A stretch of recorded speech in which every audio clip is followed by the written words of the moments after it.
Welcome to the ITSPmagazine podcast network, a modern, innovative multimedia platform, broadcasting ideas and connecting minds.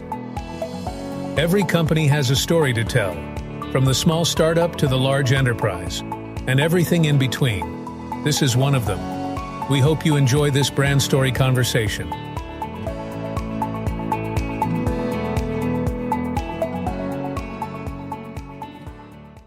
And here we are, we're ready for another 7 minutes on ITSP Magazine with a new short brand story coming to you from HITRUST Collaborate 2024.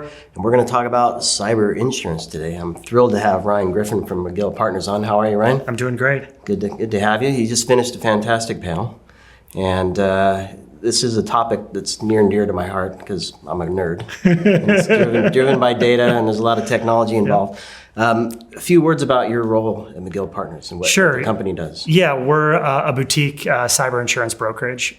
We help large and complex organizations sort of understand this risk, ideally quantify it, which is a tough task, and then ultimately offlay a good amount of it into the cyber insurance market. So we're not a capital provider. We're not providing or writing the insurance. We're negotiating the insurance with the 100+ cyber insurers that are out there. Which is easy, I'm sure. Oh, it's just easy to track down hundreds of millions of capacity for a volatile risk. Real easy.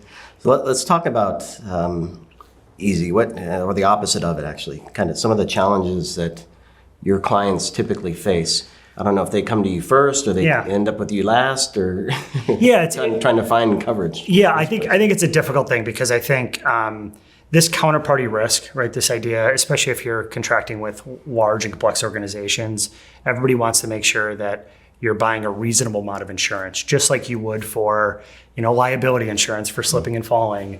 I think in the B2B context, everybody wants to make sure everybody's carrying reasonable amounts of insurance. And over the last couple of years, it got really difficult to get the insurance. I joke that we spent about a decade trying to sell this insurance to anybody, and everyone's like, there's no use case for this. This is an indictment of my ability to secure the organization. I think thankfully those days are gone. And now organizations want to use insurance because they understand they can't completely mitigate this risk. And insurance should be there for, I'll use an insurance term, like the 1 in 100 year or 1 in 500 year storm. And so you want this insurance product to be priced at a point that it's covering that tail risk for the things that cybersecurity and privacy professionals can't mitigate. So in the panel, you briefly touched on, not briefly, I think you spent quite a bit of time on the amount of data needed to understand what the risk really is and how you price it and what the losses will look like. How does working with HITRUST kind of help give you some of that knowledge, maybe confidence in what you're actually HITRUST is sitting on the panacea of cybersecurity and privacy maturity data, right? We've been, for lack of a better phrase, it's been the Wild West for cyber data for a long time. And to work with an organization that sort of started this from the ground up, 2007, 2008 timeline, and has a reliable framework that gets assessed and attested to by third parties, that's exceedingly rare in the cyber insurance space. So that's a really key differentiator and the reason we're here in Dallas today.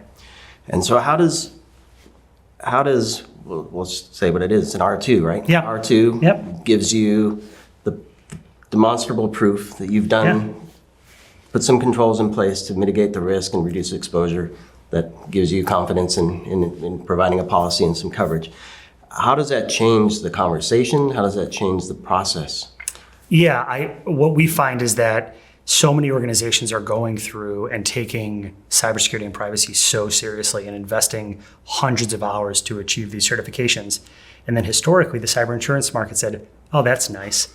It did nothing with it, right? And so part of this was initially an efficiency play, right? There's only so many man hours in the day to get these assessments done, and the insurers were creating their own assessments. And so I think it's been a really interesting development to start to tie really credible sources and respected cybersecurity frameworks and other technologies to insurance solutions.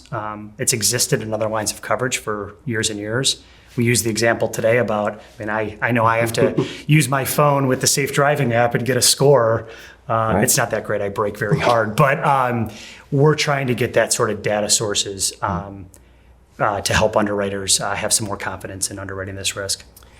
And talk to me about, as much as you can, the role of different people within the organization that are involved in procuring insurance coverage. I mean, it's not just the CISO, right? It isn't. And again, I joke that I never thought I'd be in the insurance industry, but it is a necessary evil in a lot of ways in order to kind of be a reasonable business person. And so I think that the difficulty that we have in cyber is that you are effectively speaking a different language with the people who typically buy corporate insurance at organizations. We're talking about property, liability, other types of coverage that these people mostly came up in the business and know it.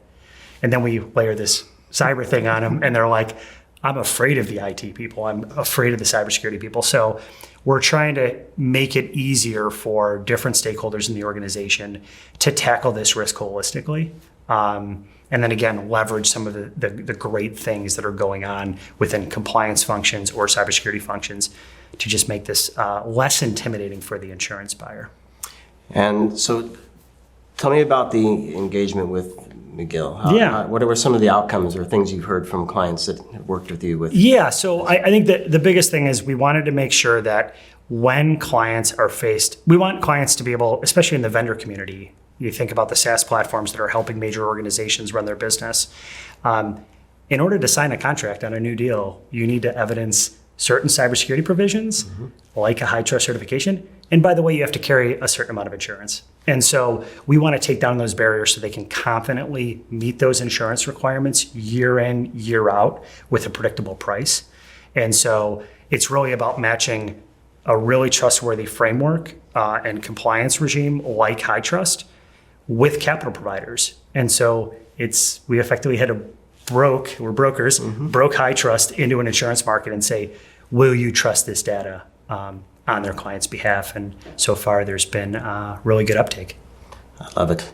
So having the confidence in data is reliable, trustworthy, you can actually get insurance for the work you've already done and hopefully get better pricing as well. Yeah, create a mature risk pool. I mean, that's what we're all about, and make it sustainable so it's predictable. Love it. Yes. Thank you very much, Ryan. Anytime. Appreciate it. And that's 7 minutes here on ITSP Magazine. Thank you.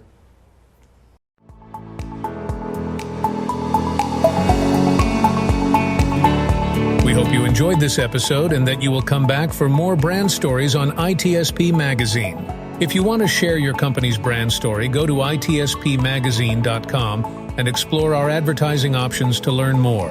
Remember to share this podcast with your friends, family, and colleagues, and stay tuned for more brand stories as we continue our journey toward redefining cybersecurity, technology, and society.